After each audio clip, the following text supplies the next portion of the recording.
Following fraud allegations rocking the Ministry of Humanitarian Affairs and Poverty Alleviation, President Bola Tinubu is intensifying the cleansing of all the Aegean, proverbial Aegean stable.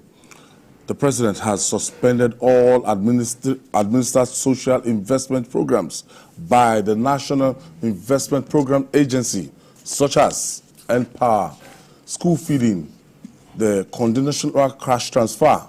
The president also constituted a ministerial panel to conduct a thorough review of the agency's operations to recommend necessary reforms. These reforms, these programs, they were born out of need to reach out of the poorest of the poor, the indigent people around us, and over the 103 million Nigerians living, under extreme poverty line, and to just reach out to them directly. But some of these wicked coordinators, callous ministers, they've seen it as an avenue to siphon money, and the president is now beaming its searchlight on this ministry. And a lot of people have said in time past that it didn't just start with this government, that things have been happening under this Humanitarian Affairs Ministry during the school feeding program, the Empower program, and the conditional cash, that there's not been enough accountability for these programs. I think, first of all, I think this is it's a good program because it's designed to reach vulnerable communities, the poorest of the poor.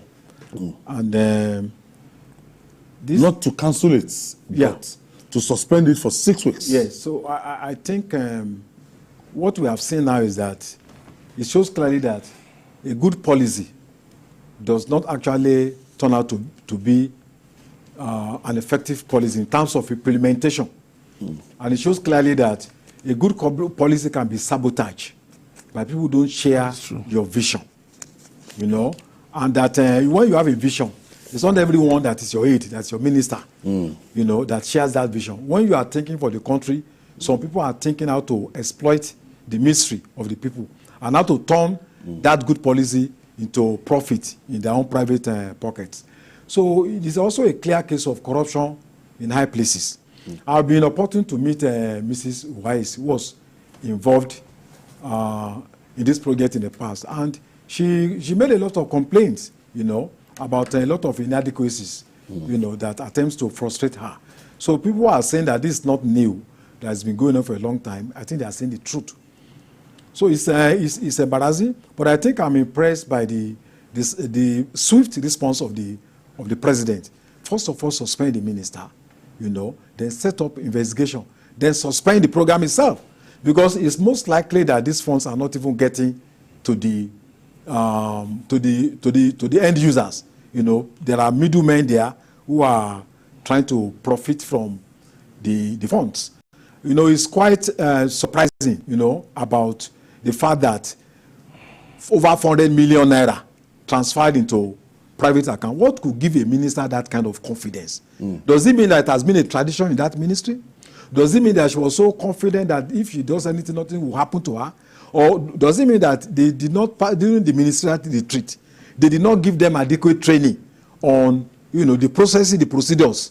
Then what happened to internal auditing system within? Because before a minister can approve such funds, there should be professionals, the auditor, the chartered accountant, the DFA, who should advise, the minister, this is the right thing for you to do. So I believe that we are looking up to, an overwhelming mechanism that will involve all sort of, not just now, even in the past. Are there people who are legislators who are also beneficiaries of this fraud? I don't think she's in this business alone. There are other people that I hope should be exposed who may be linked to this corruption. If people can go to the extent of ripping off from poor people, then there's nothing they cannot do, to make money when it comes to corruption.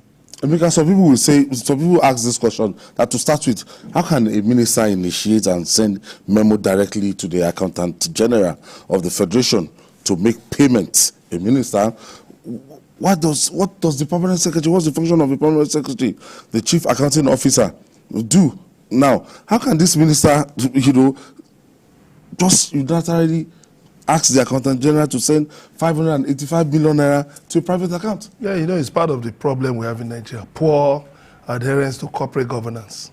That's the problem. You'll find it a lot in government. People just throw themselves around, believing that nothing will happen. But that also reminds us of what the chairman of FIRS said, Mr. Zak Adedeji, that those ministries that really should not have any business with direct disbursements should actually be that the law, the procurement law should be amended so that they have to go through the office of the Accountant General of the Federation. Now, I think in amending that law, there should be different reporting levels such that with technology, you can monitor when people are abusing the system. Mrs. Uwai said at the time that some people were even threatening beneficiaries of some of these social investment schemes they were threatening them, asking them for kickbacks, that they should send something to them. After all, we facilitated this thing. So I think definitely technology should be used. We should use data, big data, to determine how many people are actually eligible for these things. If you now say, okay, in a local government, for instance, that 50,000 people are eligible, how many people, what is the population of that local government? After disbursement, can we publish names? Account number, yes, and phone numbers. Publish names online, publish names on the internet, publish names in the national newspapers. Of beneficiaries and their addresses or their phone numbers, so that people can go and verify. You don't just throw money at problems. That's one major problem we have in Nigeria. Once there's a problem, we just look for money and throw at it, and the money disappears. Nobody accounts for the money. Nobody can tell you where this social intervention program is even the recommendation of the World Bank. Yes, the World Bank has recommended many things that were abused in Nigeria. So many different schemes that were abused, one way or the other. So where do we find ourselves? We must ensure that these social intervention programs do not end up as another, an all-comers affair, just to satisfy political interest. Because so many people are hungry. There are a lot of Nigerians who cannot feed themselves. They can't feed their families. They're out of jobs.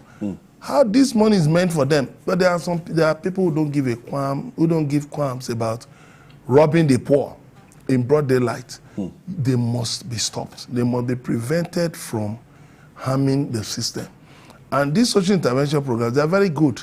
In fact, look at what the governors did with last year's distribution of palliatives. That tells you that even the intervention by the federal government through these social intervention programs is laudable. Otherwise, a lot of people will not even feel that there's any sense of governance or there's any type of governance at any level in Nigeria. All of this money, some of it 10,000, some of it 20,000. What can 10,000 really do for any family in this country? Even the poorest of the poor, what can 10,000 do? But there are people who don't mind stealing that 10,000. Stealing, people are well fed, overfed, stealing that 10,000. So I've heard some people saying that the president should pardon the minister.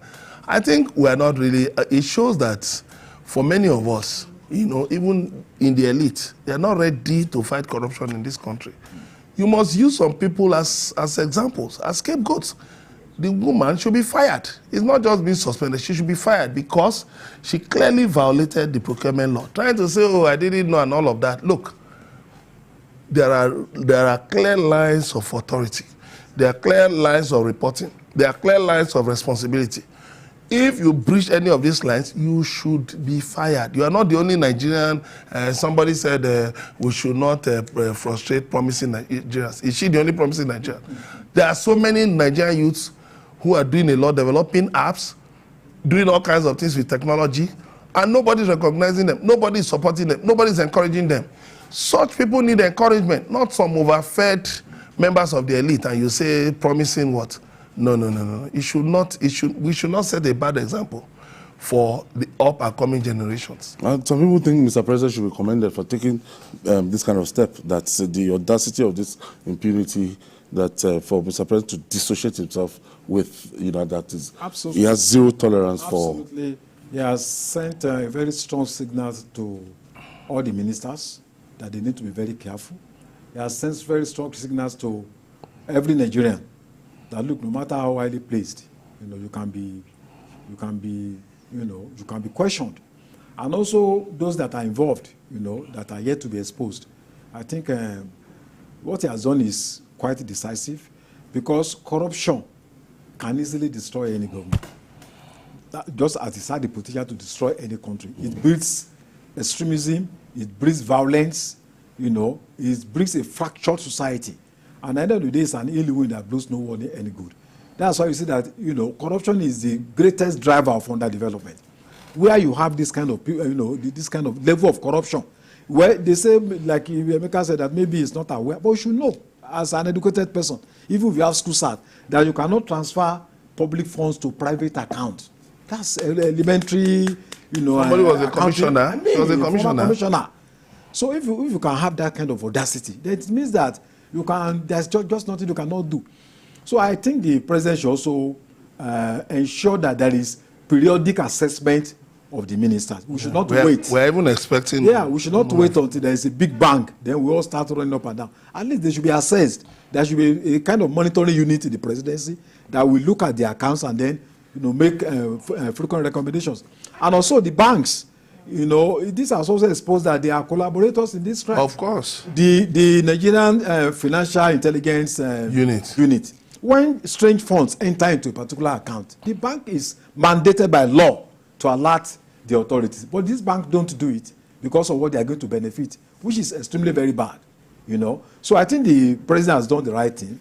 It's quite commendable. And I believe this signal is not just, it's something that the international community will also take note of, that it appears we are, but we need to do more. We just need to do more. We need to do more. So they have to overhaul this... the procurement system, the procurement system. Yes. And then again, people in government should be made to know that it is a big crime. It's wrong for you to go after the private sector for taxes, while people in government carry out acts that deny government of badly needed revenue. That point has to be made. You don't just be harassing, SMEs, you harass the informal sector for taxes, levies, and then somebody doesn't feel the fact that, one, in a transaction, government ought to earn certain tax, maybe withholding tax, maybe VAT. If items are procured, government ought to earn VAT. You now deny government of withholding tax, 10% withholding tax. You deny government of VAT. Then at the end of the day, government will say that, revenues are low. Revenues for this, Nigerians are not paying taxes. Nigerians are, so many Nigerians are evading tax. Whereas right inside your system are people helping that evasion in fact, in huge figures. Yeah. The reorientation must start from within government. Any transaction in which government ought to earn taxes, and anybody who tries to block that should be prosecuted. Such a person should be taken before the tax tribunal, prosecuted, and jailed. It will send a strong message that you cannot tamper with government funds. You can't just throw government funds about. No. It shouldn't be tolerated. It's not only the private sector that should bear the brunt. Those in the public service should also be made to feel what ordinary businessmen, traders, and all of that are being subjected to by tax officials. So, ultimately, we hope that accountability will be the watchword of our public officers, and when these programs, when they relaunch it after 6 weeks, because this is not is a temporary measure that Nigerians that at this thing have been budgeted and earmarked for, it will be able to reach them. Will get to the people. Yes, that will be the joy. That people come out. I've never met anybody that will tell me that they've collected 20,000 naira or conditional transfer. I don't know. But they're always giving people. We hear figures. We get over 220 million people benefited from this thing. But I've never. Even there should be a process of assessment the effectiveness of your. I mean, there should be a kind of. You should be able to look back and assess what impact is the money you are giving to. What impact is it having on them? And is the money getting to the right people? Is the money being stolen? There have been so many complaints over years. And then what is happening in other ministries? We are talking about humanitarian affairs. What is happening in other ministries? In NNPC, CBN. NNPC is there, CBN is there. What is happening with the banks who are collaborating with looters? So if you look at the most developed countries in the world, I was told that the Anchor program that some people went to go and register fake cooperative, fake cooperative to be able to access that funds. Funds going to farmers, Anchor borrowers. The funds are not getting to the farmers; they are getting to politicians who use these funds to guide. Look at the COVID-19 funds. Who did those funds? If the DSS had done thorough investigation before doing the screening, they will have discovered a link in Cross River with COVID-19 scam.